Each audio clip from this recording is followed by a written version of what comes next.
Hi, good evening, everyone. We've gone live, Kato. Yes, good evening, everyone, and thank you for joining us tonight. We are live again with my sister co-host Linda Tilly. We are handling yet a very interesting topic. We are looking at human rights violations in Nigeria, and we are looking at the case of Mubarak Bala. So, Brian, we are looking at human rights violations in Nigeria. Of course, we are going to be looking at Bala as the major case. And I want to say that today's episode is entirely dedicated to our brother Mubarak Bala. And we are proud of him for standing out and holding on, hanging on, keeping alive. So we are dedicating this online TV show for today to our comrade brother Mubarak Bala, who has spent 2.5 years in prison. My name is Kato Mukasa, a Ugandan lawyer and human rights defender, and I'll be doing this show with my lovely sister Linda Tilly, who is based in South Africa. Linda, how about greeting our people and taking over? Good evening, everyone. Hello to all of you in Africa and around the world as well tonight who are watching us. Thank you. We've had a really good response to last week's show. I think these are issues that we face in all of our countries at the moment, especially surrounding religion. For those of you who don't know, my name is Linda. I am from Zimbabwe. I'm a Zimbabwean. I've lived on the African continent in various countries, working and living here my whole life. And I guess over the years, people call me an activist. I've always helped people, but I've been doing a lot more vocal work, and I write as well. So I've been getting a lot more out there lately, and just standing up for human rights for people around Africa. I'm currently living in South Africa, where we have more freedom of speech, and our rights are adhered to a certain degree. So I just felt that, seeing as I am in a country where I have more freedom, I need to start speaking up for my brothers and sisters in other countries who are silenced and who don't have much freedom at all. So I got involved while I was already in touch with a lot of humanists in Nigeria about 3 years ago. And of course, I was on the groups and that, and Mubarak was an online friend of mine. And when he was abducted and taken, of course, the whole of Africa, we kind of kicked into action, and we started getting other humanists on board to help us with the campaign. We have got representatives or people who support him in so many of our countries. Qatar, your country, Uganda, has been a huge support of the campaign. Also, Kenya, Dan's Odiambo, a friend, a fellow humanist in Kenya, has also been very much on board with doing protests and making it very vocal in Kenya about Mubarak's incarceration. He was recently sentenced to 24 years imprisonment. This is all to do with Facebook posts where he was not putting religion in a positive light. And he's been charged with causing a public disturbance, which is why he's been sentenced. So it's as Mubarak was the humanist he was the Humanist Association of Nigeria's president. Known all around Africa, so many people that have crossed paths with him over the years. He was an ex-Muslim, and he was outspoken about the fact that he was godless and about the fact that he wanted one day secular Nigeria and Africa. And he is just an amazing man. As I say, he's been incarcerated for 2.5 years with numerous human rights abuses against him. Being held without charge for 5 months. We didn't even know whether he was dead or alive. Mubarak had just recently been married, and he was the father of a 6-month-old little boy when he was taken. So Mubarak's son has grown up without a father, which is the case, unfortunately, for so many of our women around Africa whose husbands have been incarcerated for truth speaking, for standing up for rights, for those of us who've turned our backs on religion, and also for those of us who don't agree with our dictatorship governments. So Amina, Mubarak's wife, is going to join us on the show tonight. She and I have become friends, like sisters, over the years. with everything that she's been going through. She's been incredible.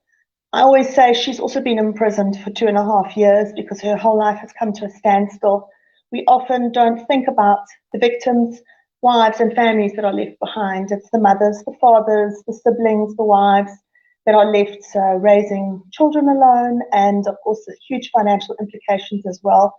And it's just so many of our women across Africa are dealing with this issue just because their husbands wanted a better life for his family and for the country. So Amina will be joining us tonight from Nigeria. We also have Mariam Aliyu on the show. She is a female activist from Nigeria as well. And Mariam is amazing. She's doing so much work in northern Nigeria, and she's doing a lot of good work across Nigeria. She's actually been involved also from the beginning, from when Mubarak was missing for the first 5 months.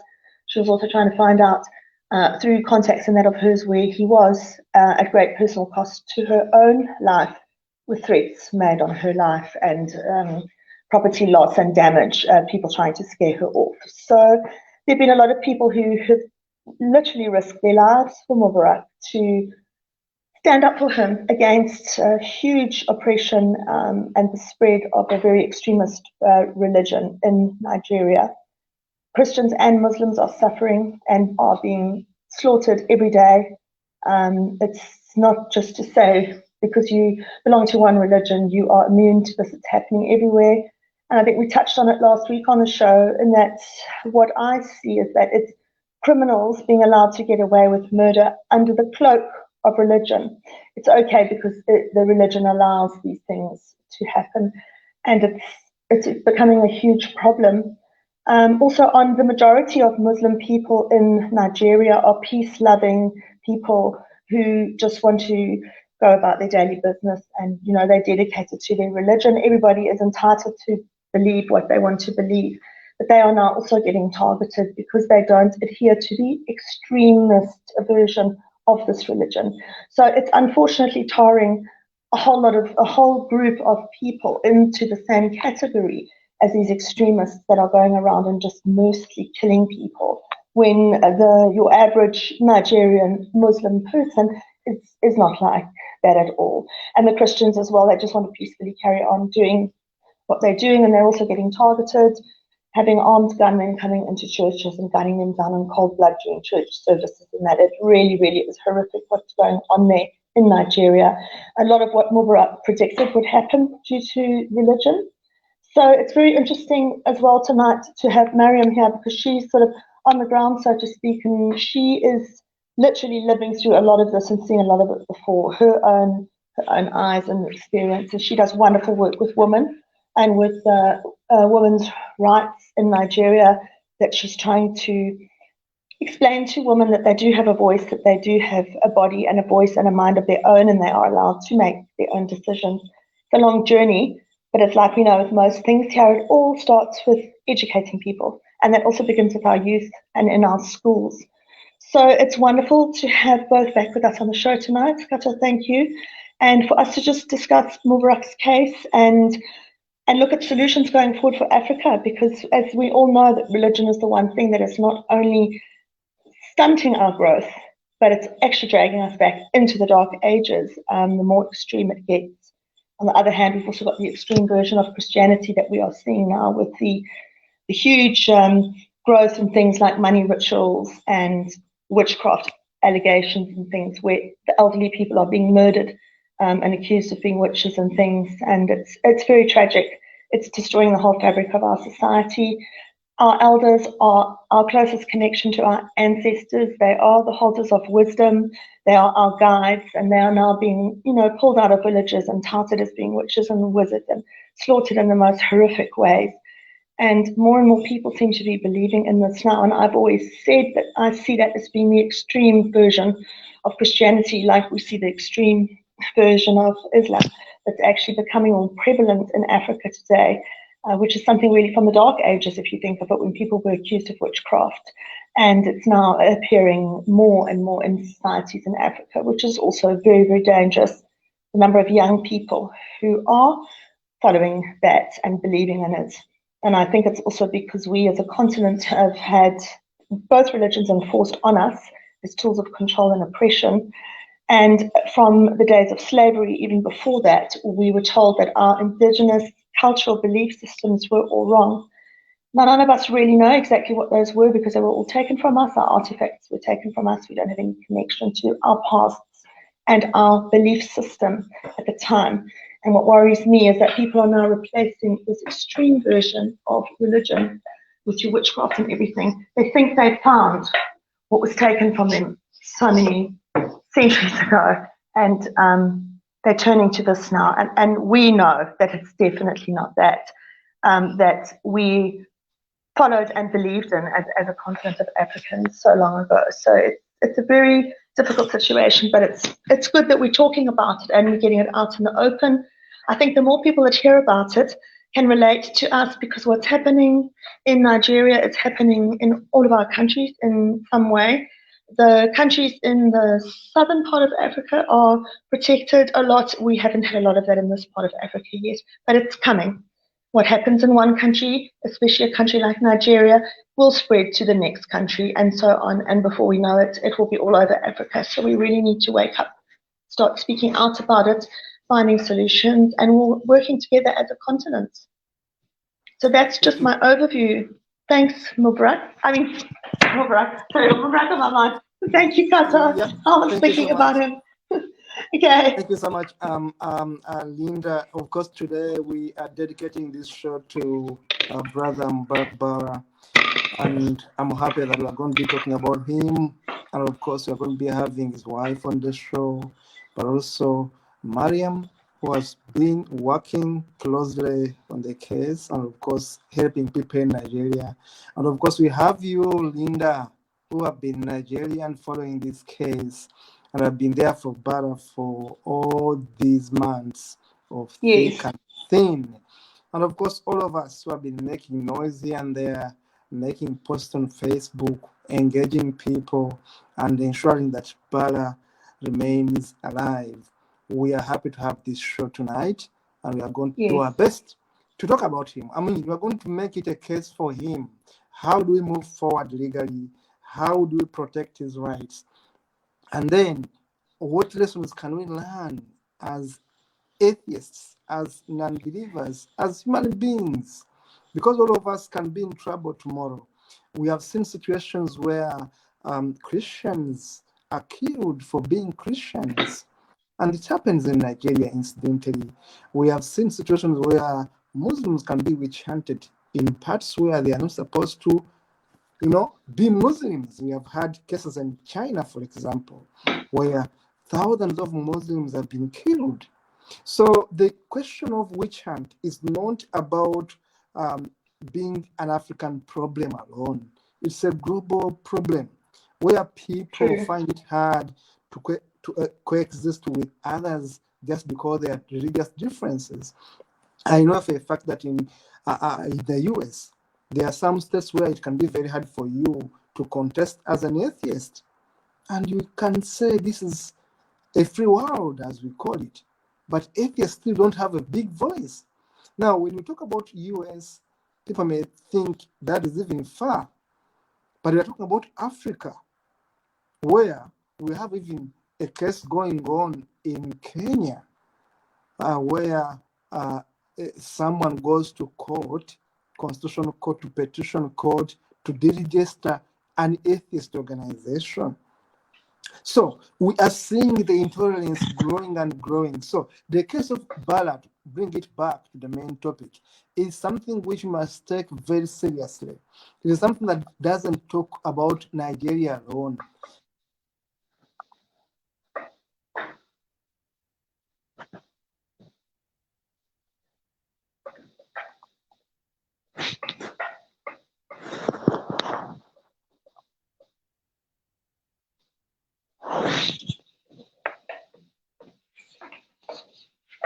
I think we lost Kato there.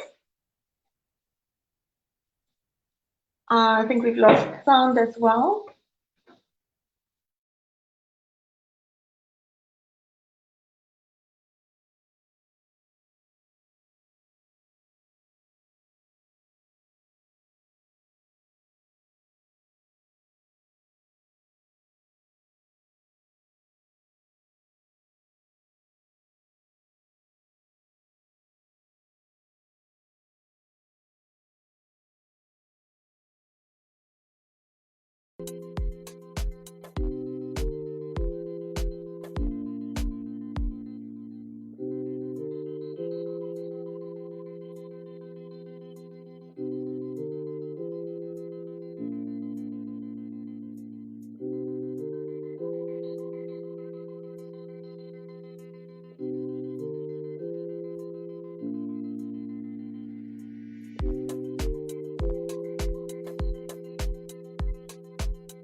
Hopefully everything is okay. Sorry for the interruption due to our network.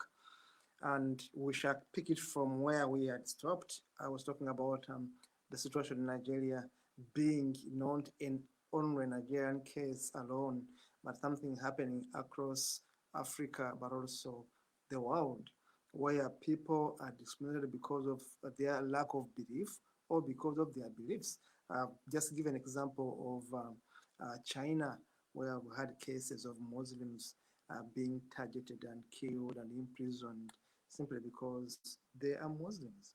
We have had, of course, cases in Africa where people are denied opportunities to contest, opportunities to have a good job simply because they have stated their religious biases or differences. So when we talk about freedoms, human rights, they transcend our cultures, they transcend our religions, they transcend our sexuality, and we need to be careful to understand these concepts. So tonight, we shall be talking about Mubarak Bala, and we're going to be examining the challenges Bala has faced over the years, and we shall be looking at how the case has progressed, but also looking at learning points, but also inspiring ourselves on the best way forward. Linda, welcome back. You have been sharing with Thank us you. Your observations about the entire case. And as we invite our guest tonight, I'd like you to briefly take us through your own experience handling this case of Bala. Then I will also request you to invite Mariam and Amina, and then they'll pick it from there. Thank you very much, Linda. Super, thanks, Kata. So Mubarak was abducted in April 2020, and the news soon got onto our groups that he had been taken. I think he was on his way to work, or he was stopped and taken by people. We didn't know where he was. Now, Mubarak's resident state, his state of birth is Kano State, which is a heavily Islamic state in Nigeria. 12 of the states they practice Sharia law, which is the Muslim law, which is supposed to only govern the lives of the Muslim people. So that is run alongside customary law, the Nigerian law, which all the other states follow, aside from these 12. So Mubarak was abducted. I do call it an abduction. It wasn't a proper arrest in his resident state of Kaduna, which is a predominantly Christian state. And he was found 5 months later when they made his whereabouts known publicly to us in Kano State. So he had been transferred back to his state of birth, and that is where he has been held for 2.5 years. Now, he is no longer a Muslim, and he was not resident in any of those Islamic states when the so-called crimes took place, and his permanent residence was not in Kano State at the time. So the fact that he's been taken to another state for trial is completely illegal as well. We've had lots of, first of all, when he was discovered 5 months after his disappearance, it was a very tragic time, especially for his wife, because we didn't know whether he was alive or dead. They didn't tell us. So it was a huge relief to find out that he was still alive and to at least know his location, because most people who disappear are taken like this in Nigeria are never ever seen again. We have had the case a few months before that, the previous year, of Gadiata, who was also an outspoken person against certain aspects of the government, and that he had a huge social media presence. He also left behind a wife and 2 children. He was abducted at gunpoint coming home from work one day, also resident in Kaduna State, but also his home state was Kano State. Very sadly, he has to this day his whereabouts have not been found. We don't know where he is. And the problem with this is that the Nigerian government, they don't want to get involved, which they need to get involved. You know, they need to put more effort into finding these people that have just disappeared. The fact that they don't make any effort, very little effort, is telling in itself, I think. So of course, when this happened with Mubarak, Daliata's case was still fresh. People were still looking for him.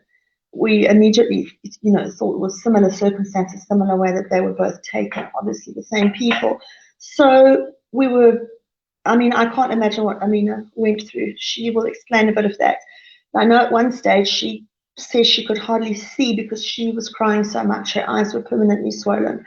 And it's very, very difficult. I'm sure mothers out there will understand, especially when you've just given birth. Her little baby was 6 weeks old. You're still recovering from all the emotions, and your body's readjusting to the birth of your child, your first child, especially. And it's just been horrific for her, what she's been through, but she's pulled through and she's strong and she's really been amazing. So we started, once we knew where he was, they could get, they had already filed a petition, a fundamental human rights petition, because as we know, you're not allowed to be held for more than 24 to 48 hours without being charged in writing, and this never happens with Mubarak. We didn't know his charges for a very long time. All we were told is that they took him into safe custody because they were worried that public disturbances would be caused from things that he'd been saying on social media. And basically from then on, it's just been an absolute circus. It's actually, I think in future we'll probably look back at it and laugh on it, but it has certainly made a complete mockery of the Nigerian justice system, especially in Kano State. I refer to it as the Kano State circus because it really is.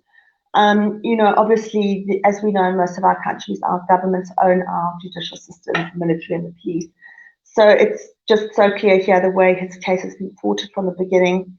The Abuja High Court in Kaduna State, which is the Christian state where he was resident, they upheld his fundamental human rights and they ordered his immediate release from custody, from prison. And that was in December 2020. Yes, it was December 2020. It was ordered from the High Court ordered his immediate release. I think it was on the 21st or the 23rd of December. Of course, that was passed through to the Kano courts and they just basically ignored it. They didn't even adhere. So when one court is not listening to a High Court order from another state, it just shows you what a complete circus state the system of justice is in Nigeria. It's clear for everyone to see. A second fundamental human rights petition was also filed, and I think to this day we're still waiting for a response for them to action that. We've had endless delays with his court cases where a court date will be set several months in advance in the future, and we will all be working towards that and counting down the days.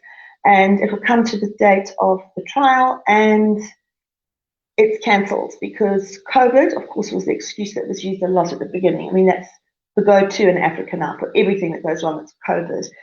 We've got the Ukraine thing now is the latest excuse that people are starting to use for everything. From things not working in your home to things not working at the schools to things in the government. It's just all put down to that. So we had the COVID thing was used quite a lot. And then we had excuses like, oh, the judge has got sore eyes, the judge had an operation and he can't see properly. I mean, just ridiculous things, And then we would wait in anticipation that will be put forward another 3 months. Throughout the case, there's been obstruction, that they've caused deliberate obstruction to him getting legal counsel. I think it was 5 or 6 months before he was even allowed to see a lawyer. So there again, complete violation of human rights. He's had restricted access to everybody, to visitors and family members. So his wife has been allowed a few visits to see him, but very few and far between in 2.5 years. And he's just pretty much been completely isolated from the outside world. We get a lot of hate on the groups of the people that support him. We get death threats, we get private messages sent that go through to our spam boxes, and whenever one of us is on the groups or if there's something's happened, you'll find these haters, they come out of the woodwork and they start with all their nasty comments. And the thing is that the things that they threaten to do and the violence that they talk about, and they discuss things openly and threaten with things like beheading, where they will give you a graphic account of what they're going to do, what they like doing, goes completely unnoticed by Facebook, unnoticed by any of the moderators. Whereas I'm sure that we all know, who we speak out about things, Facebook are very quick to slap bans on us or to switch our accounts off and that kind of thing. And it's because of Mubarak expressing his opinion on social media that actually he was arrested for that. Whereas since then, we have lots and lots of people within Nigeria who have been saying the most hateful, violent, graphic things on Facebook, far, far worse than Mubarak ever said. But yet they're just walking free, and allowed to get away with it, which once again shows you the state of things and the imbalance in Nigeria. So that's been quite an eye-opener, I must say. Lots and lots of hatred spewed out by people who proclaim to belong to the religion of peace, but it's anything but when you get down to the nuts and bolts of it and see exactly what kind of things these people are saying. And the unfortunate thing is, like in most of our countries, religion plays a big part in our governments and our political parties. And a lot of people who will only vote for a particular party, perhaps not because they're the best party, but because it's something that they've always done, and they feel a loyalty to that group because they are from a certain religion or whatever. And we really have to start, as intelligent African people, seeing past this and realizing that we can't just go along with things because our families have always done it or we were raised that way. We have to start thinking for ourselves, especially when it comes to religion. And we need to start looking at the bigger picture here, because Nigeria is a perfect case of how religion is destroying people and dragging them so far backwards. And it's very, very sad to see it. Mubarak's case has brought a lot of awareness to Nigeria and a lot of awareness to what's happening there. I think a lot of people, especially around Africa, whenever they hear of cases in Nigeria, they just brush it off, thinking, oh, it's terrorists, it's Boko Haram, it's obviously. But a lot of people have woken up and taken notice now that it's not. That's a very small percentage of who the Nigerian people are and what's happening there.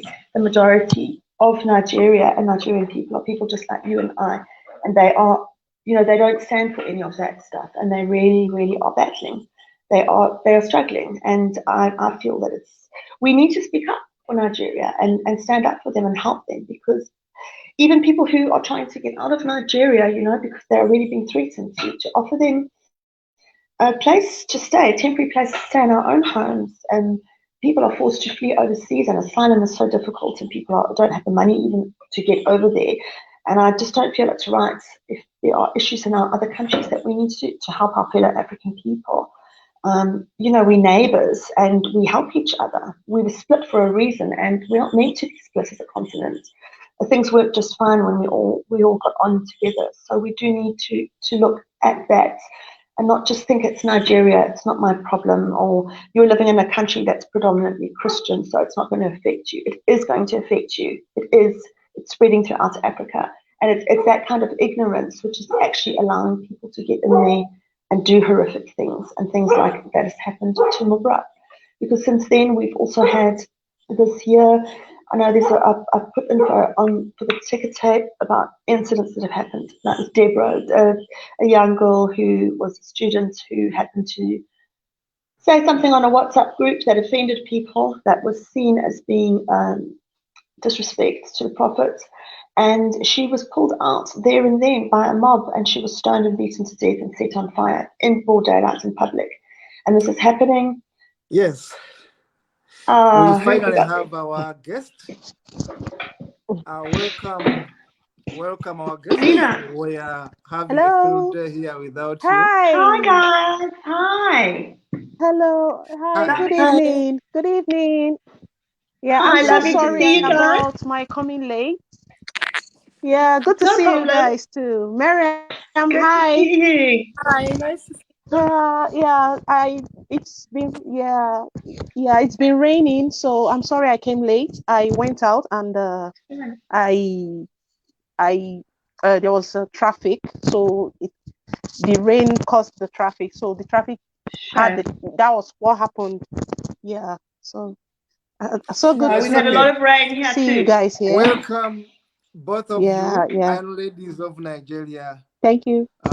Welcome on the Thank show. you so Welcome, much. Amina. Welcome, Mariam. Thank you. You found us Thank giving an introduction to the show. Basically, we are talking about Mubarak Bala today, and we are looking at the case of violations, human rights violations in Nigeria, and the one in the spotlight. We are dedicating this program to him. We are dedicating this Thank you. program to our comrade brother Mubarak Bala. Our friend Linda has taken us through what she knows about what is happening with Bala ever since he was arrested. And then we are going to be proud to hear from you.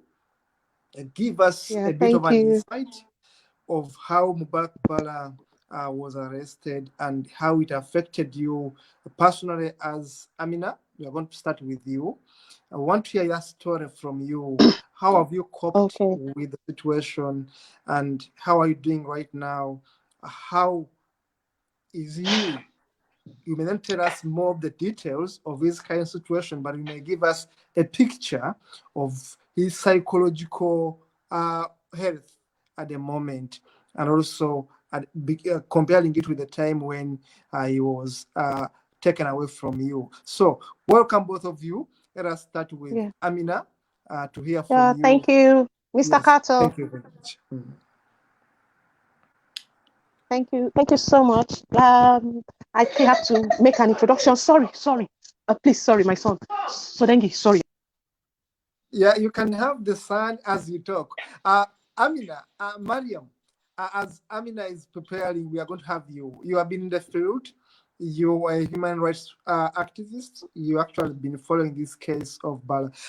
Amina, you are back. Yes, I'm You back. can I'm talk back. with the baby with you. You can have the baby Oh, with you if he's disturbing you. It's okay to have him there. no. He's fine. It's fine. Eh, He's in the parlor now. Very fine. Let us hear from Yeah. you, Amina. How have Okay. you been? Yeah.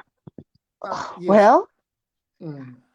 it has been a grueling journey for me since 28th of April 2020. A lot of people have been my witness. They've been giving me psychological and emotional support. I have been psychologically battered because of the whole thing, ever since Mubarak was taken away by the police. And let me start from when he was taken away. A day before he was taken away, that was on the 27th of April 2020. There were so many threats after he made the post on Facebook. There were so many threats and all of that. So I called him and I told him that he should start coming to Abuja because he works in Kaduna and I'm in Abuja. So I called him and I told him he should start coming to Abuja immediately. And then I just had my baby and I was still recovering from the cesarean section I had. I was still recovering actually. So I called him. I told him he should start coming to Abuja immediately. He told me that they are his people, that they cannot hurt him. I was like, okay. So the following morning, a friend, that's a Mr. Leo Igwe, called me and told me that the police have taken Mubarak. I was like, where did he take him to? He said, okay, that he was going to call me back. I said, okay. So that evening, he called again and told me that Mubarak has been taken to Kano. That was my fear. He should not be taken to Kano because the threats. They said they were going to chop off his head. They were going to kill him. If they see him, they'll chop off his head and hang it on a tree. There were so many threats like that, and I was scared. So when he was taken to Kano, I didn't have a clue or where he was. Nobody was telling me anything. So I somehow got the then commissioner's number and I called him after like almost 2 months that he disappeared. So after 2 months, I called the commissioner, then Commissioner Habusani. He picked the call. I told him, please, I want to speak to my husband. I just want to know if he's okay. I didn't even ask for his release. I just said, let me know if he's okay. If you tell me he's okay, fine. I will just calm down. He talked to me rudely on phone. He told me that he doesn't know who Mubarak was and cut off the phone. Right now, as we speak, he has not told me anything about where my husband is. till now that we speak. I still send him WhatsApp me. I've sent over 3,000 messages that where is Mubarak? He has not said anything till today. I have cried, but about 8 months later, after his disappearance, we came to realize that he was being locked up in the prison in Gorondutse. There's a prison in Kano. They call it Gorondutse prisons in Kano. Somehow, he called me. Mubarak himself called me after like 9 months. And those 9 months, I don't even want to go back because it's as if I'm going back, to remember, and it could even affect me the more. So I just want to just keep that at the back of my mind, So I cry. Mariam is my witness. Even Mom Linda is my witness. Everybody. Sometimes I'll just pick my phone around 1 a.m. and start calling random people. What is going on? Okay, let me just know that Mubarak is okay first before we can even talk of the case. If he's okay first, I'll be glad, and I'll just calm my nerves down.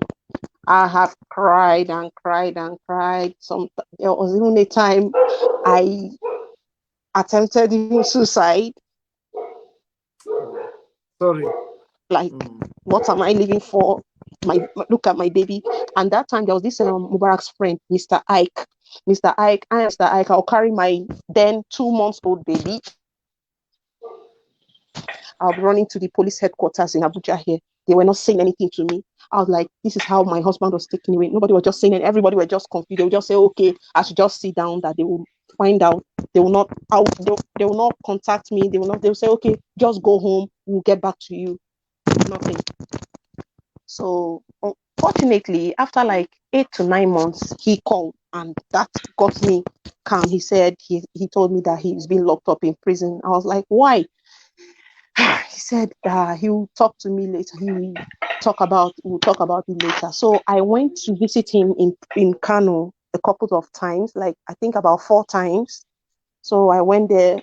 Whenever I'm there, it's always like tensed. The environment is always tensed when I'm there, in the midst of crazy people, like people who are crazy, like indeed crazy. You know what I mean by crazy? Like bullies.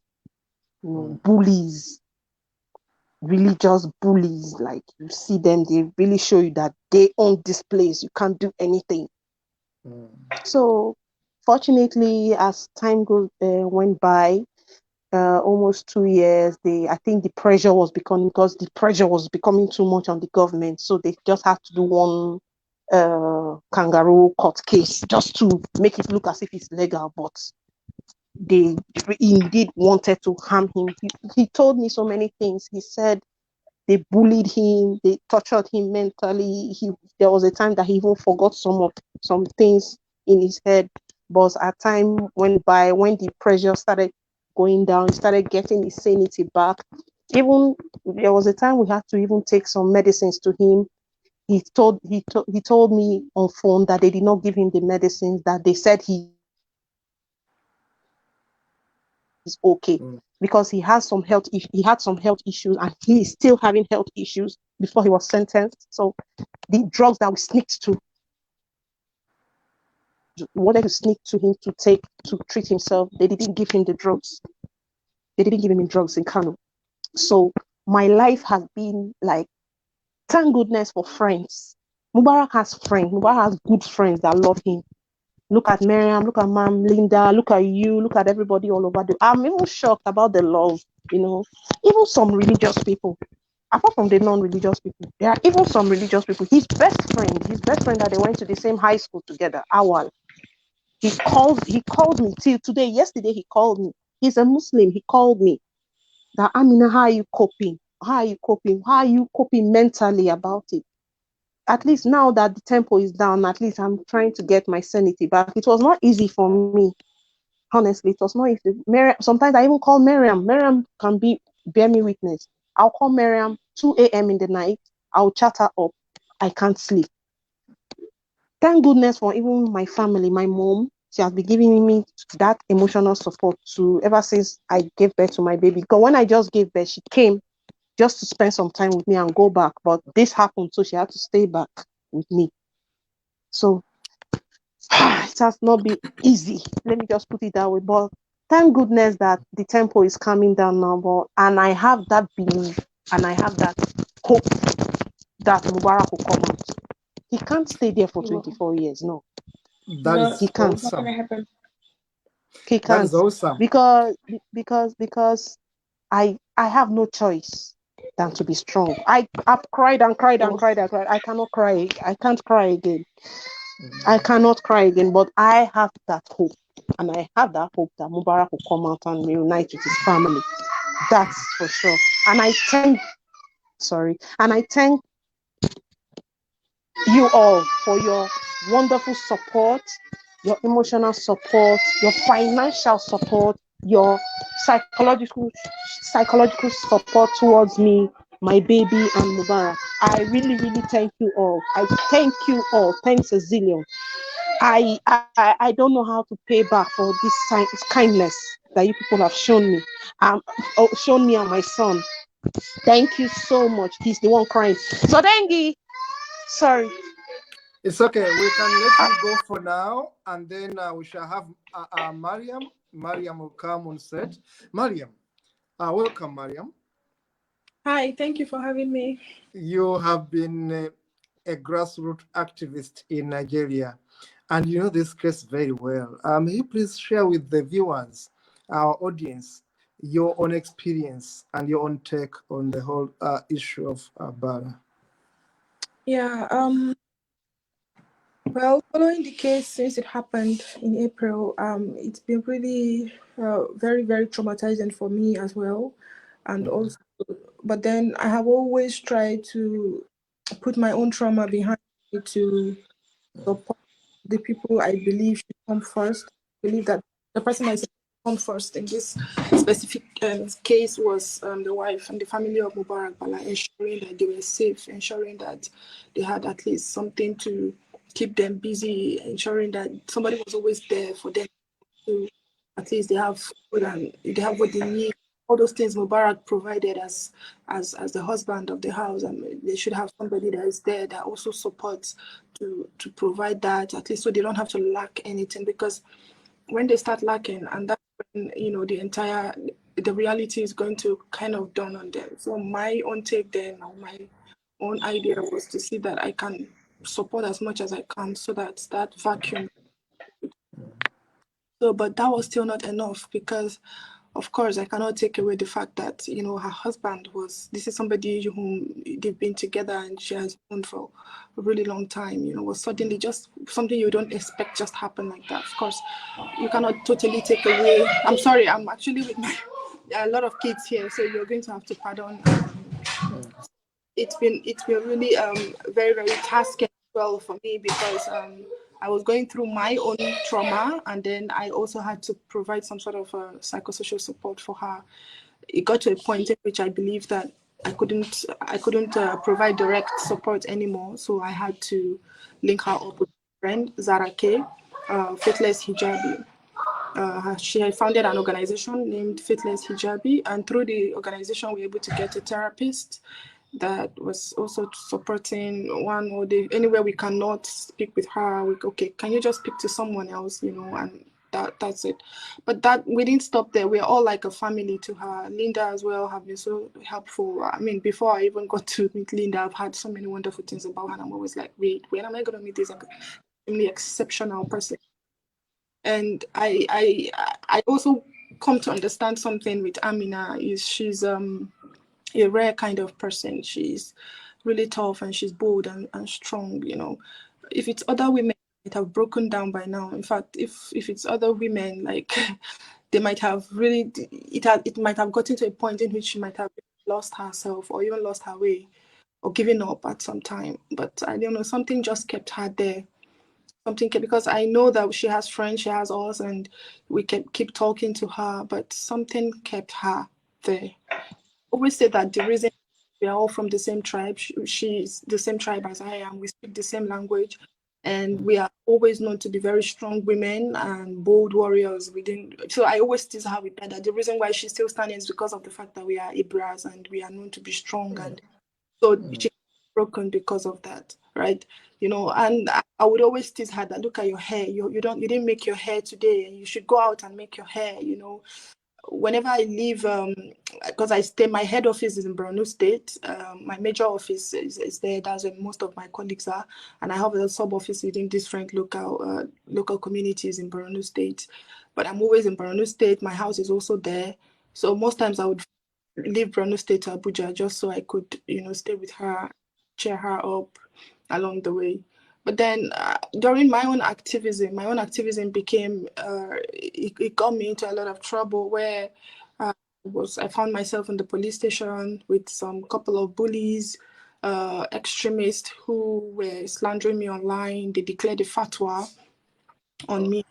They started sending my pictures all over the whole internet, and they crossed it red, which is actually a declaration of death or a fatwa because of Mubarak's case. But I'm also one kind of person that I don't really think things like this it hits me at the first instance, but after a while, I just really don't give a shit anymore. Like I just stand. I was also a closeted atheist for a really long time. I was not really ready to come out of my shell because I was asking questions of religious to agnostics, then from agnosticism to humanism, and then like I was asking a lot of questions.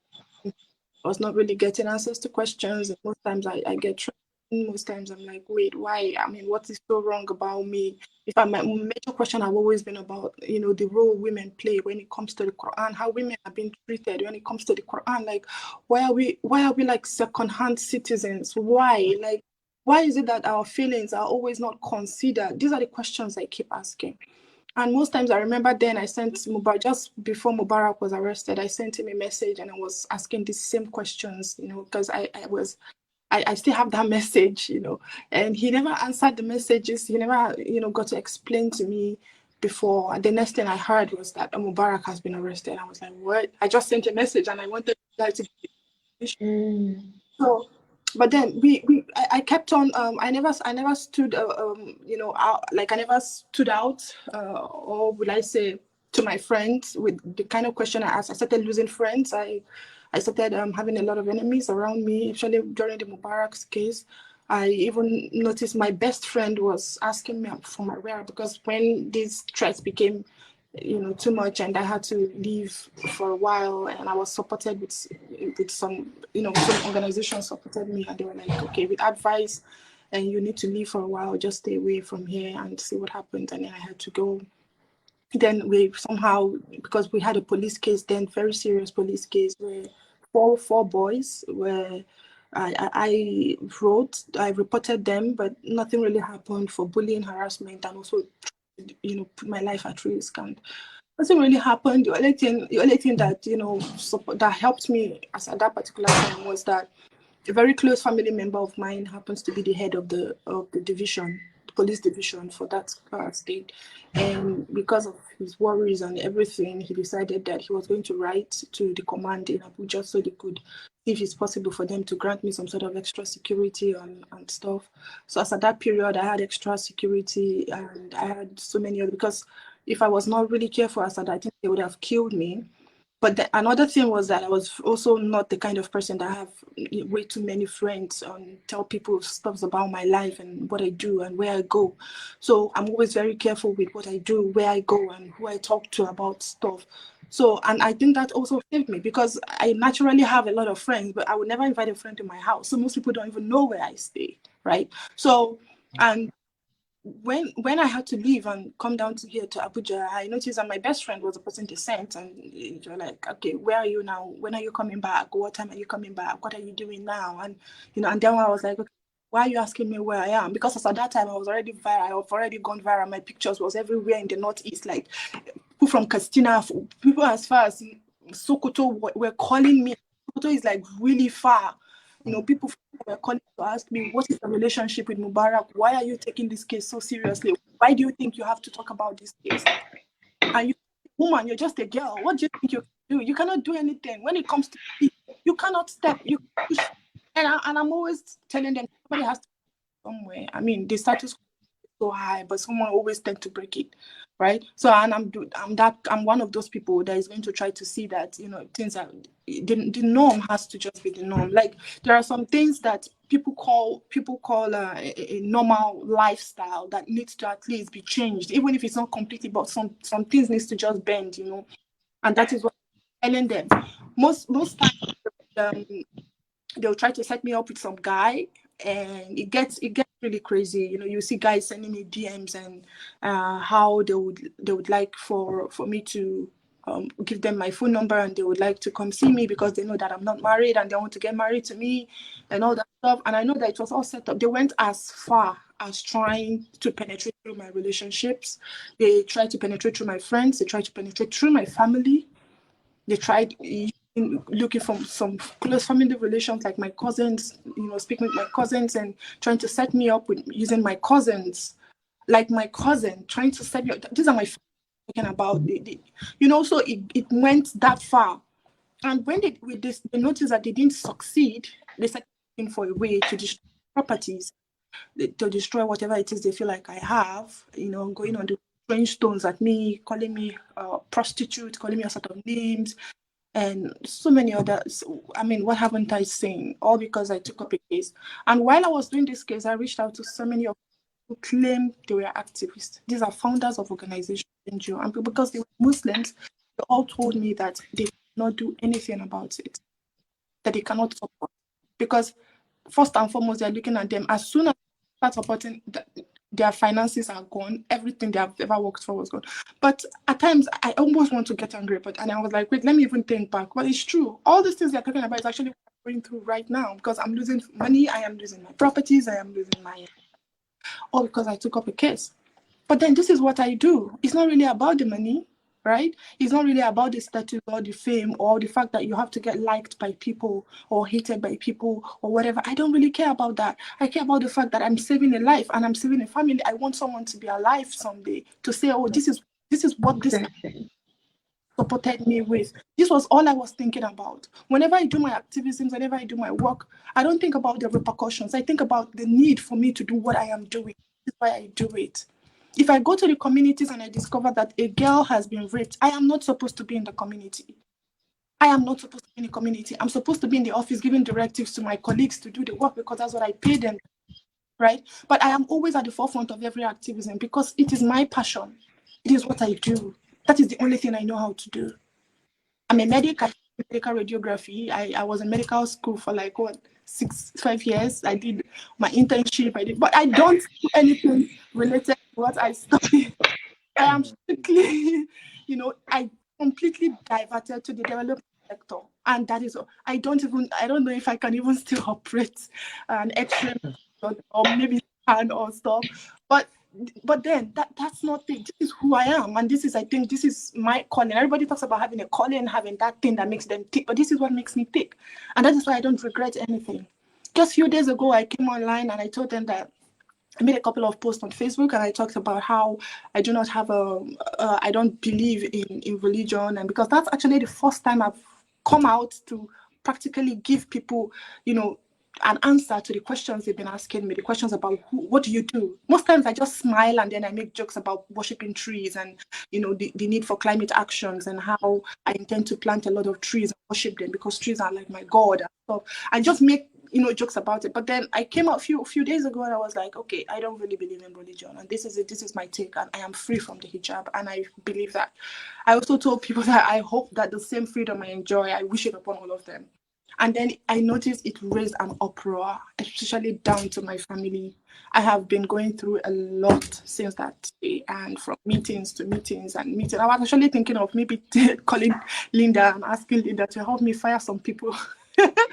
Tell them like, oh, dude, just get away from it. You know, just give them 2-3 lines of like, shut up. You know, yeah, we'll do something to keep them off track, because it's been bumper to bumper since then. It's been from my family and my friends. I mean, right now I really don't have any friends. Like all my old friends are like completely gone, and most of them sending me messages like, I thought you were this, but then I'm so surprised that you're now what you are. It's so embarrassing to be friends with you, you know.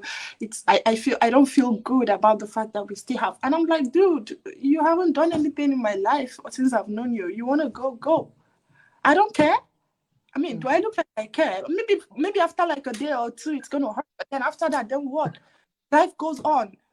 So, but this is who I am. You cannot really say you're my friend, and if you cannot accept me for who I am, I mean, you would never. I am that kind of friend that would never complain about what people do or how people choose to live.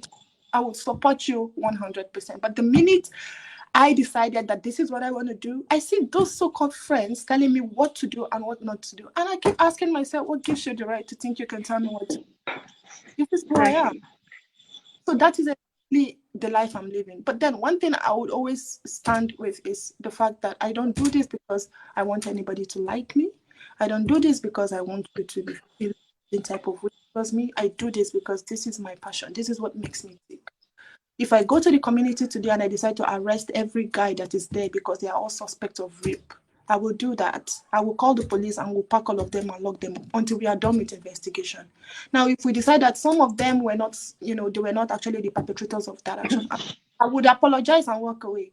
But then at least we caught the perpetrator, and that is what I do. If you end up liking me afterwards, good. If you don't, I really don't care.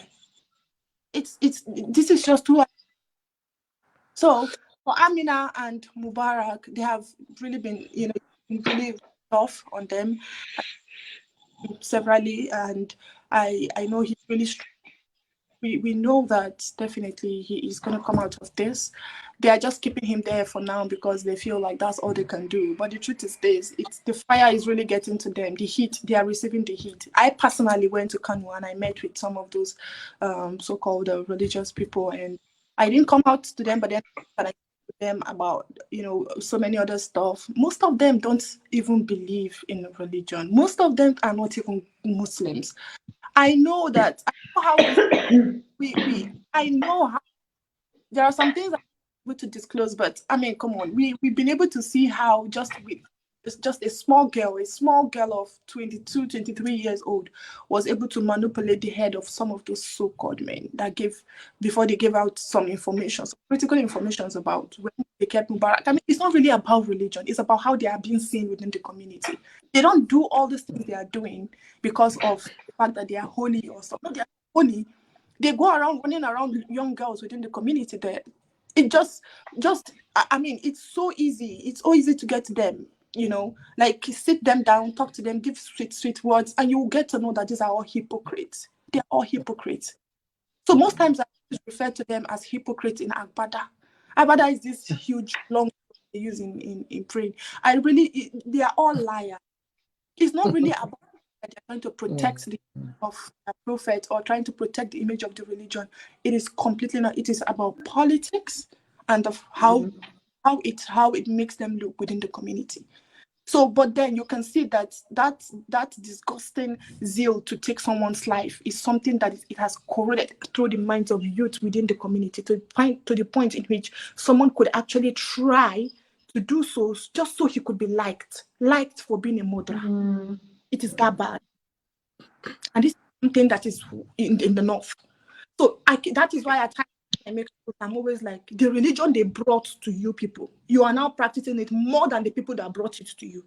You can never be an Arabian man that will kill his fellow Arab man because of an African man. Who the hell are you? But we Africans, what we do is kill each other because of an Arabian god. So this is what I keep talking about.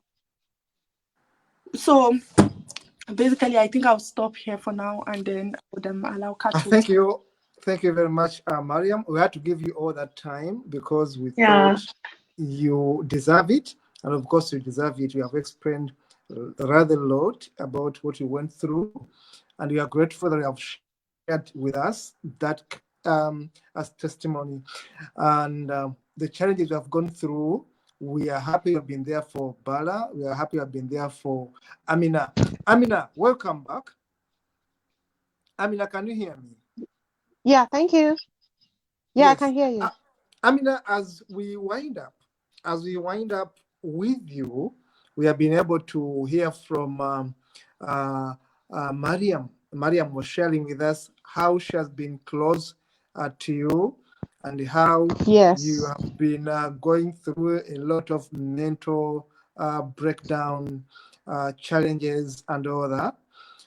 We would Yes. like to know, so far, if, for example, you said your family has been very supportive, you mentioned your mother, have you been able to be in touch with Baraka's father, for example? Have they been able to support you as an in-law? That is that is a rhetorical question. Well, some of his siblings, they do call me. Some of his siblings, they do call me, but his father, no, no, no. But some of his How about siblings, his mother? they contact me. His mother, yes. His mother, yes. The mother calls me once in a while to know how I'm doing. It's just that his mother her hands are tied. Let's just put it that way. You know, her hands are tied in the sense that she's helpless. If not, a normal mother will not see her son, no matter who her son is, to go through what he is going through. The mother's Yeah. hands are tied. That's The that's reason the why fact. the reason why I brought in the aspect of the family, because today we of course discussing Mubarak Bala, and we'd like to know the social psycho support he has been getting. We'd like to know if the family has been there for him, and we are happy that the brothers have been calling. We are happy that the mother is concerned. Of course, the Yes. father, we know that the father Yeah. actually was among the people who wanted him to be arrested from the basis Yeah. of my knowledge. Yes. And we know Yes. the extent at which religion divides people and divides families. And I want to thank the siblings of Religion Bala. makes one toxic. Yeah, I don't really have issues with religious people. of course, yeah. The issues I have is the hypocrisy of humans. Yes. We humans are hypocritical, Yeah. religious or not. Mhm. That's my concern. Stop being hypocritical. Stop saying you're being perfect because you belong to this religion or you belong to that religion. Yeah. Yeah, religion makes one toxic. Religion divides people. Even a mother can even deny the child because of religion. It happens. But it's just That, that in sorry? that that is true, Amina. That is very true, and that's our concern in this kind of discussion. Because why should we be divided because of a god? Why should we be divided because of a religion? That's why we are Hmm. saying we are human beings first. When Bala Yes. is in trouble, we are all human beings first. We must be concerned, regardless of our differences, regardless of our religions. We are concerned Yeah, to save a life. We of don't, doesn't course. matter whether Linda is white, whether Kato is black. We are human Mm-hmm. beings. We come Of together course. and save a life. So Of I'm grateful course. that you have been holding your head up. You Yeah. have been And strong I'll and continue to do firm, that. and we want to encourage you to continue doing that. Thank you. We want to encourage Thank you not you. to get broken, because people want to break you down. People want to So many intimidate you. people, And so as you many have people, said, especially yes, and you, after the yes, sentencing, a lot of people that said, I should move on. I can't wait for Mubarak for 24 years. I believe that he won't be there for 24 years. No, he can't be there for 24 years. Why? For I what? can imagine people telling you to move on. Don't move on. I've been telling you that Yeah, privately.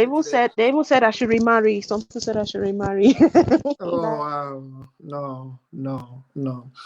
that Mariam, no, I should I mean, I just look want for to another assure man to you, marry me. And I said we no, want to assure you no. that, as you know, of course, Bala has support worldwide.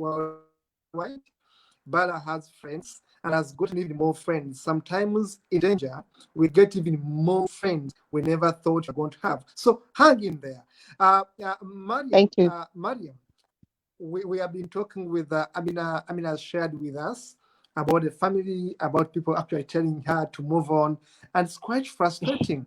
And I was hearing your story, Mariam, where your own relatives actually have been bitter with your own stance and have been very worried about your safety. The two of you, Yeah. Amina and Mariam. How safe are you, Mariam? Have you been attacked personally, Mariam? I mean, Amina. How safe are you Oh, now? me? At the Yes. initial stage, when I came out as Mubarak's wife, I did receive threats, especially on social media. They come to my inbox, they bash, especially Yes. those from where Mubarak is from. That's the core north, the northern part of Nigeria, the Hausa speaking people. So some of them, they come to my inbox, insult me, tell me that, call me all sorts of names, that I am not Mubarak's wife, that I eloped with him, things like that. Some crazy things like that, that Mubarak is in prison already, that he's condemned in prison, that I should move on. That they even called me to, they said because I'm an atheist, that's why I'm still with him, that that I'm foolish, I'm a foolish woman. So many crazy things, especially online. If I open my inbox and you see so many threats, so many like people cyberbullying me, but I kept going. I did not bow down to bullies. I told them whatever that wants to happen, let it happen. But I will continue to talk. Nobody can shut me up. And you know what? With this experience, I don't think I'm scared of anybody again. Not even the president. Not even the president. I can, with That's my brave of experience, you. I can talk anywhere, like boldly, you know, like boldly. So I even see it like sometimes maybe one day I could just be walking on the street and somebody shoots me. I don't care. Everybody dies one day. Yeah. No, you With should this, care. I've developed You like should care. thick You want you to be alive. skin. Yeah, really. Oh, okay. So if they want me to be alive, they should just stay away from me. Let me voice out my pain. Let me voice out my pain. Let me voice out my mind. Since they Amina, feel they can do whatever they want to do. Amina, you want you to be Hello, yeah, alive, and we are I'm proud here. of you.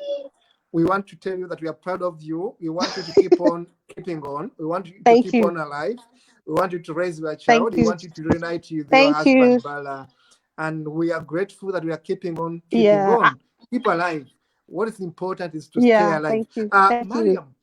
Mariam, you talked about your threats to your life. And I was a bit concerned that actually you had to get security to guard you at one point.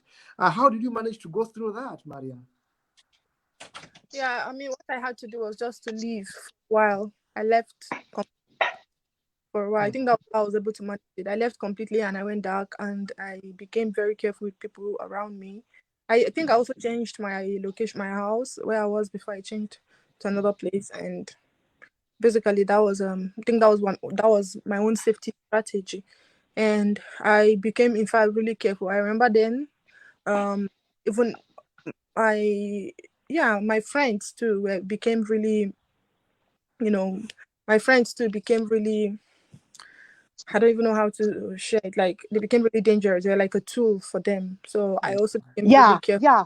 I actually, oh, Yeah. sorry. I actually lost some friends. They were like, Yeah. oh, am I the wife? So am I the wife to Mubarak? That no, there's even one of my friends. She doesn't talk to me anymore because I was defending my husband. She was like, why should I defend him? That he's condemned. He's a condemned soul. He's condemned to death. So he's supposed to die. I was like, why are you talking this way? We are friends. Why are we talking this way? She blocked me on Facebook. She doesn't So talk to me anymore. Yeah. yeah, Yes. for me, I really, there are lots of them, and I'm sure some of them. I mean, the They're thing like is, that.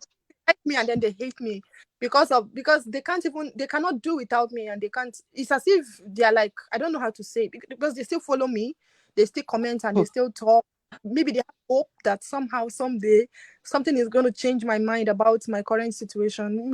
I'm like, in the Nigerian pitching, so it be like say these people never get sense. That's Nigerian freezing, pidgin. I'll be like, like, what makes you think that I'm gonna change? I mean, I'm an adult. I'm a full-grown adult, and I made this decision myself. You doing all you're doing, you're not gonna change my mind. So, but then that's not it. But in terms of, I think I was lucky because as at that period when these issues were happening, my a relative of mine happens to be in a very top high position of the security house, and that was what granted me.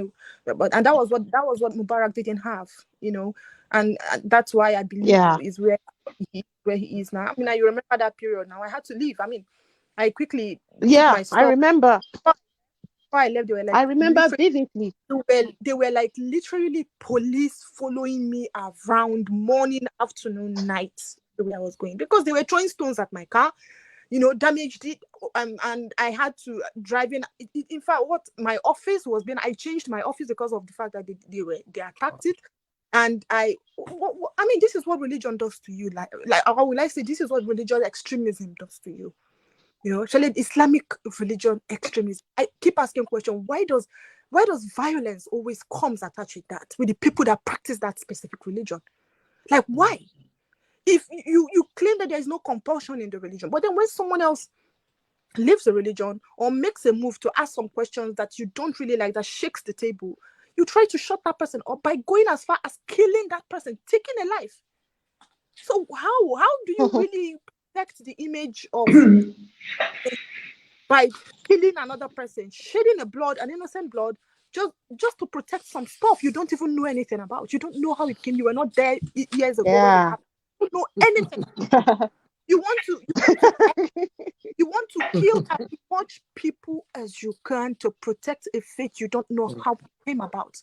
If you need to now go on your Facebook, this is like a task. Go on your Facebook page, just type on it. Tell me, what is the history of this? How did it come? And see the answers that comes. Every answer that comes,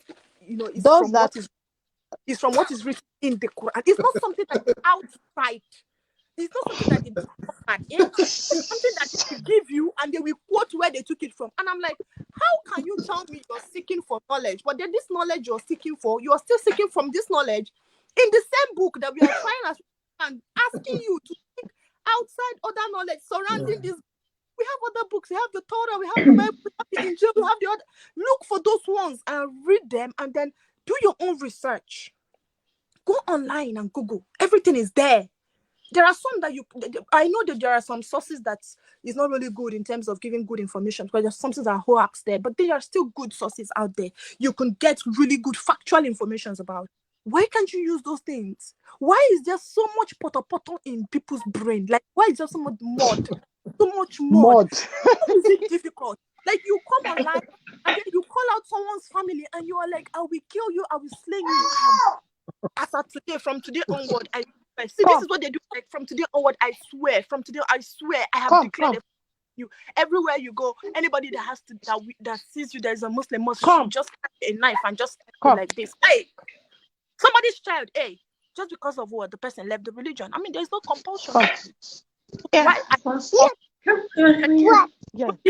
you trying to make me do what you're doing? It is crazy. Say hi. Bye. Like, hello, Sotangi. Hi, Sotangi. Mariam, that was quite a tale. Thank you so much for sharing with us, Mariam. And of course, you stood out challenging the status quo, and that was brave of you. We are really proud of you. Back to Amina. Amina, with the baby. He's here. He's saying hello. Say bye-bye. He's saying bye-bye. Bye-bye, Sotangi. Say bye-bye, Uncle Mariam. Say bye-bye, Uncle Kato. Yes, sir. We would like you to learn more of your... Amina, if you can hear me, we would like you to take more security concerns because I think Mariam was sharing some security tips, which I believe she can still share with you. I still think you are not as safe, Amina, in my view.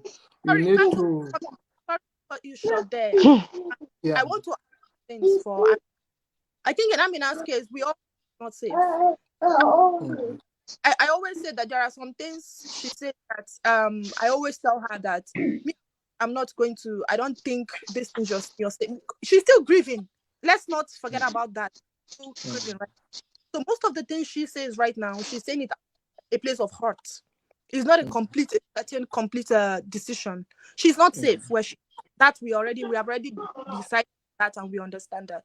And we are trying to sure that we look for a way to take her out of there. Because recently I killed somebody very close to her house because of the guy that was killed.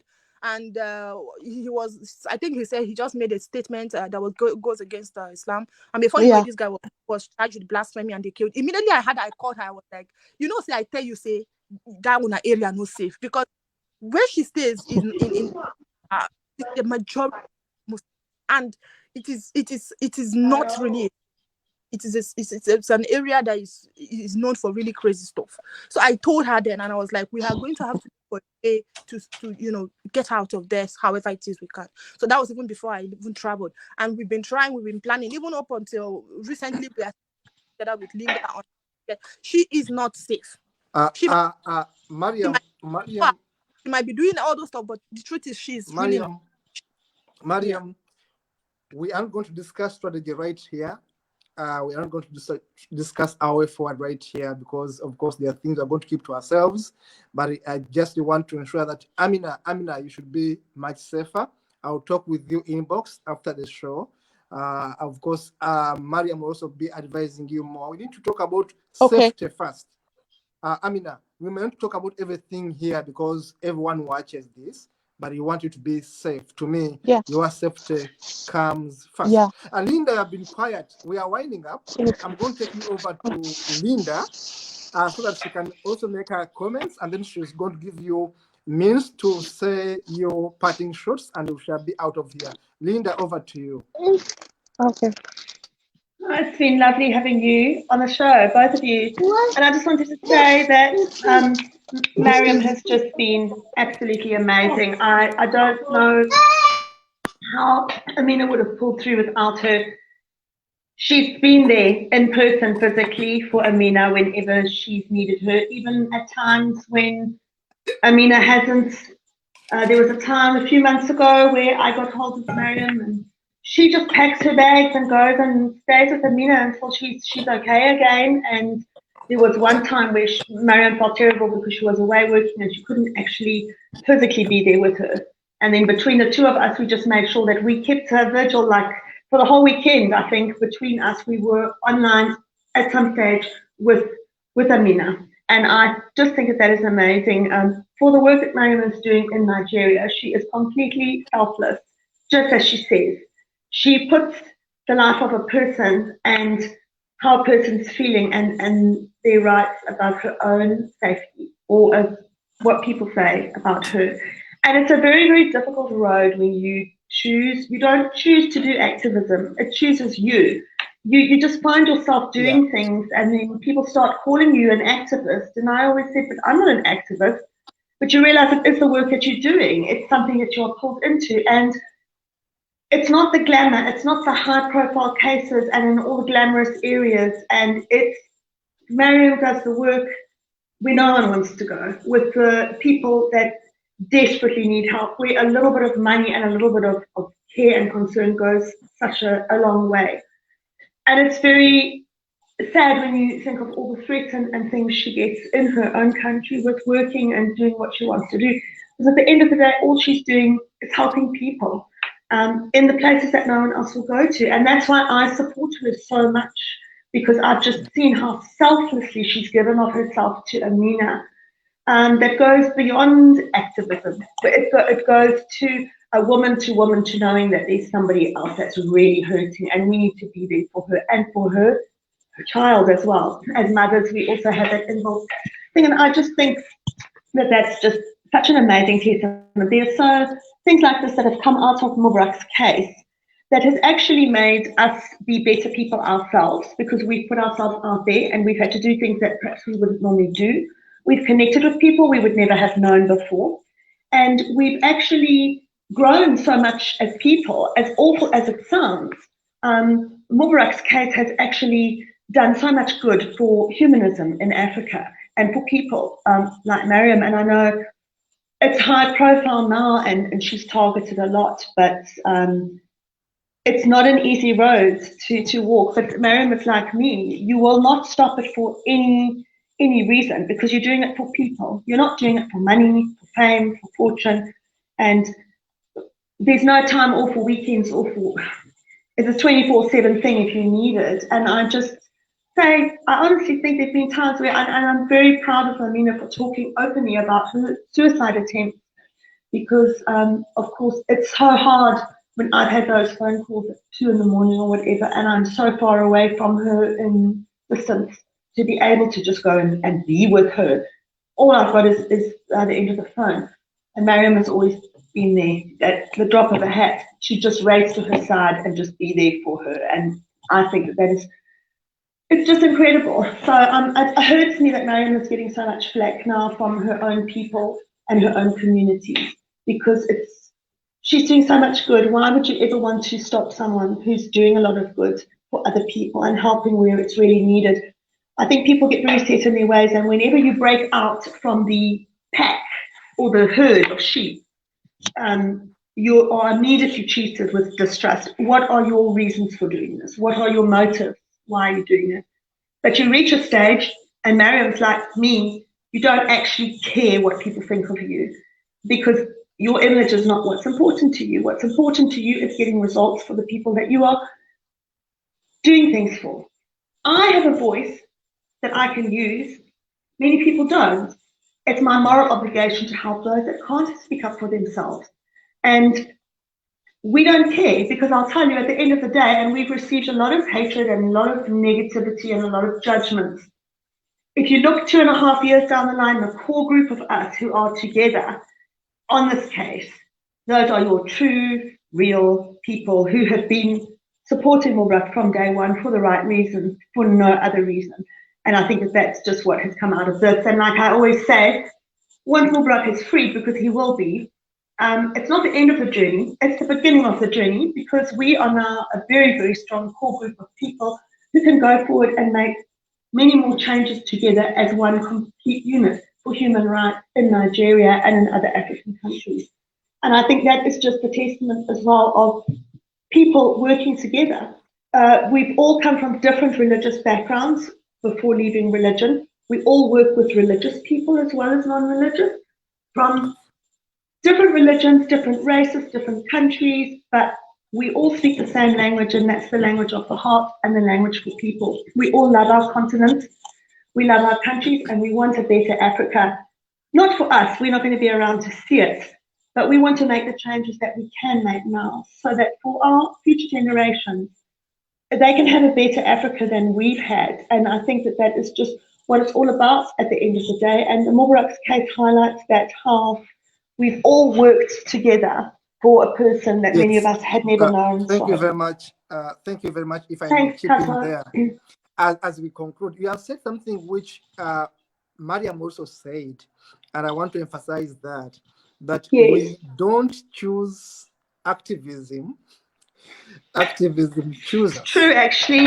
Think about it. That to me is very important. People to note that a person like me, like you, Linda, like Mariam there, we never chose how to do the work we do. Mariam has told us she's a radio radiographer. You know, those guys who do the machines, the X-rays and all that. And it's a noble profession. She will be earning her peace, her money. It's a very sought after. But we choose things. Linda, you can do better things than always be on the network. And I could be making so much money, but I don't want to. I need to do other things, exactly. Yes. So we are doing whatever we do because we think it's important. And because, as someone has said, it's a calling worth pursuing. So when we see people like Mubarak Bala being arrested, being harassed for speaking their mind, for speaking out what he believes is the truth, and actually he never said anything wrong, we are concerned. So in the conclusion, I want to invite Mariam to give us your parting shot But of course, I'm thanking you so much. And of course, as I thank you, I also thank the crew we have been working with, Brian Kabeko from Kenya in the background, Dennis Bongole from Uganda in the background, and of course, my co-host, Linda Tilly. Mariam, your parting shots. Okay, so thank you all so much for organizing this. It is really awesome to be here, and I really appreciate, because this is also like a platform for continuous talk, or for me to continue to always voice out, my arguments, and also to lecture, probably people some sort of awareness out there. And I shared this particular platform with as many people as I could, both those that are my friends and those, because I still believe that no matter how corrosive the idea of religion is and all that, there's still in it, there's still a good thing about, there are still good things about people that are in it, So I'm trying to bring out that innate abilities out of them to be able to, I still believe that the good in them is going to help open their eyes someday. So it's a continuous effort, like I always say, and it's a continuous. So there is no stopping now, because we've already started and we are activists, and we are not known to stop when we start, going somewhere. And I'll also always continue to commend the work of Linda, and as well as yourself, Kato. I know it's not easy. You guys are also getting a whole lot of. I hope that I know that people comment or see at times what we do as activists, but I believe there are a lot of people there who see what we do as well. And I believe that those specific people who see what we do matters more than the numerous amount of people that are actually out there that are not really seeing all the effort. And I want to commend our efforts, and also to say that it comes up, and then we'll continue to raise awareness on the need for people to just be free, just be free. Freedom is a right for everyone. Every human being, every man, woman, child deserves to be free. And once again, for organizing this wonderful show. I really, it's a pleasure being here. Thank you. Thank you very much, Mariam. And back to Linda. Linda, you are the one closing the show, and we are parting Yes, I think I'll just end on that. I know that there are a lot of people watching tonight from Nigeria. There are a lot of people who watch because they are critical and they want to see what it's about. But to just explain to people that if you think about people in your communities, you are a good person because you were born and raised that way. We even know that siblings in the same family that are raised exactly the same can be completely different, polar opposites. You don't need a God to be good. And I would like to see more acceptance of those of us across Africa who don't believe in a God. Just because we don't believe in a God, it doesn't mean that we don't have morals, or that we want to go out and commit crimes and do terrible things. We are just normal people. I am exactly the same as I was when I was a Christian, as I am as an atheist. And I've been an atheist for over 20 years now. In fact, I'm a better person because I don't have the restraints of religion holding me in and judging, and I feel I have to fit into a mold. So for people like Mariam, who is having a lot of flack from people around her, just remember her. She's always the same person she's always been. None of that has changed. She's a good person, and you can't judge her just because she's decided she's made it her own choice to leave religion behind her because she sees things differently. That doesn't mean that she's going to come around and do anything awful to you or disrupt your lifestyle. And I think it's a step we need to take in Africa where we have to accept, we have to work with people from different religions and the people that don't have a God. Whatever religion you believe, or if you are godless like us, we all know that we have got evil things happening on our continent, and there are bad people in bad positions doing awful things to Christians, Muslims, and atheists. We are all living in states of poverty. We are all living with unemployment. We are all living with people going missing and being killed around us, and with more and more pressure and oppression from our government. The good people need to stand together. If you are Muslim, Hindu, Christian, any other religion or godless, we need to start looking beyond what we're taught and programmed to believe, and we need to start saying, I'm not going to refuse to stand with Mariam because she is left Islam behind. I'm not going to refuse to stand with Linda because she used to be a Christian and now she's godless or cattle. We need to just look at people, who they are as people. This is a good person, even though they are religious or they belong to a different religion or they are godless. And we have to stand together and work together and stop judging everybody. There's a lot of crime and horrible things happening at top level in all our countries. Those are the people you should be directing your anger at and wanting answers from. And they are the ones you should be putting pressure on and harassing about what they're doing, not people like us who are just trying to help and do what we can in the community. So I think for any of you tonight that are on that fence where you are judging religion and you're not quite sure, it's not to say you must just come over to our way of thinking, but work with us. Contact one of us, speak to us. Instead of being angry with someone like Mariam who's just coming out openly, message her and ask her your questions, or any one of us. And we can have honest, meaningful discussions. You might not agree with what we have to say, and we might not agree with you, but that doesn't mean we have to hate each other because we believe different things. We need to be able to overlook our differences and agree to disagree and to work together as Africans, as human members of the human species, to overcome the problems that religious and irreligious face, so that we can build the Africa that we want one day for our children and for our future generations. So I think that would be my message from tonight, Kato, to end off with, to everybody out there. Thank you very much for those parting shots. Today and tonight, we dedicated this show to our comrade brother Mubarak Bala, and we are happy we have made justice to that. And we shall do a follow-up in the future days to come when the need arises. Stay safe, stay sound, and be tuned for our next show on the same issue that affect Africa, human rights concerns, and all.